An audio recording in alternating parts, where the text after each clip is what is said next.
Johnny Kelly, good to see you. Welcome to Led Zeppelin Central.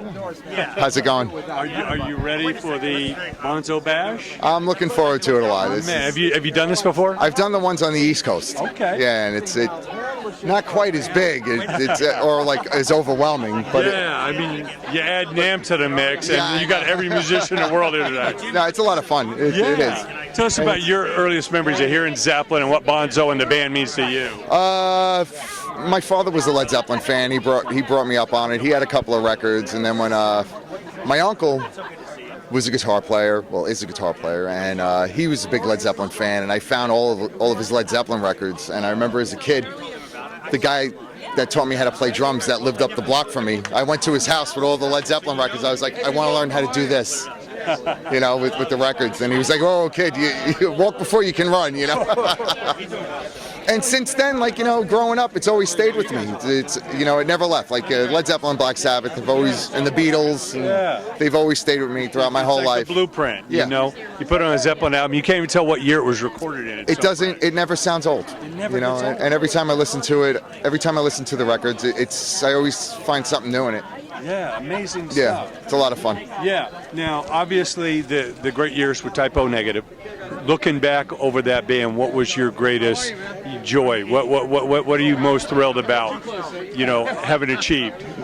For Type O, I mean, it was just, you know, the four of us, we got out of the neighborhood. You know, we were able to do it for a number of years, and it was, you know, it was our thing. You know, we raised it from the ground up, and you know, watch it become its own thing, and you know, we're very proud of it, and it's cool now, like, you know, seeing younger people still getting into it and stuff, and it's, you know, it's like when Peter died, you know, unfortunately, you know, the band ended, but the music seems to be continuing, and that's cool. So it's like, you know, you know, four guys from Brooklyn, we made a mark. Yeah, it will. What would you like people to remember Peter the most behind the music? His sense of humor.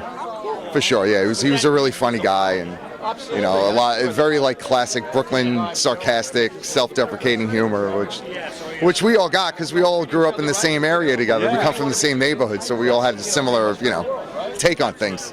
You know? So much fun. And how about Glenn Danzig? What can you say about Glenn? He's the boss man.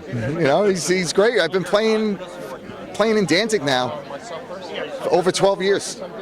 So, you know, and it's been a lot of fun, and you know, like the music's classic. You know, it's a lot of it's iconic, and you know, it's like, and it's great. You know, we go out on the road. You still, you know, people come to the shows, and they go absolutely crazy, and you know, still at it. You know. Well, I was there the night you guys were the last rock show ever at the Universal Amphitheater. How special was that? That venue had everybody played there. Yeah, it was. It was kind of bittersweet, you know. It was cool to be attached to it in a way, like, you know, like we were the last, you know, act to perform there.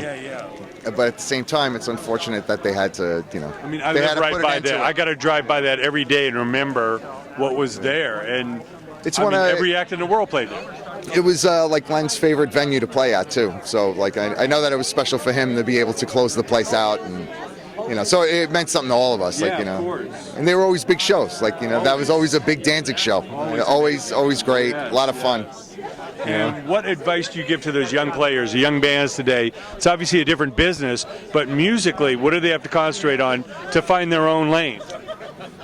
Really, it's just about, like, you know, being honest with yourself, and, you know, just to play because you enjoy playing. You know, not to get chicks, not to get back at the bullies in the schoolyard and all that stuff. You know, you play because you enjoy playing. You know.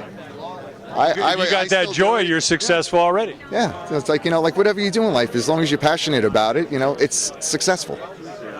You know, so that's what I would tell them. But I wouldn't, you know, I wouldn't push them into doing this. I wouldn't recommend it. Any song or persons that you're most excited to see tonight? Well, Bill Ward's going to be here, of course. It's, you know, my hero growing up, and I've always liked watching Jimmy DeAnda play. I've seen the YouTube footage from the other Bonzo bashes and stuff, and he's always great. Bobby Rondinelli was another hero of mine growing up.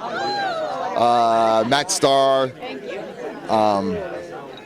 Who else? I was watching Jason Sutter at practice. That was pretty cool, you know. And you know, like when we've done them in New York, it's always been it's been a lot of fun, and there's like a very special camaraderie to it, which I don't think you could do that with guitar players. But it's so exciting to be able to keep this music alive.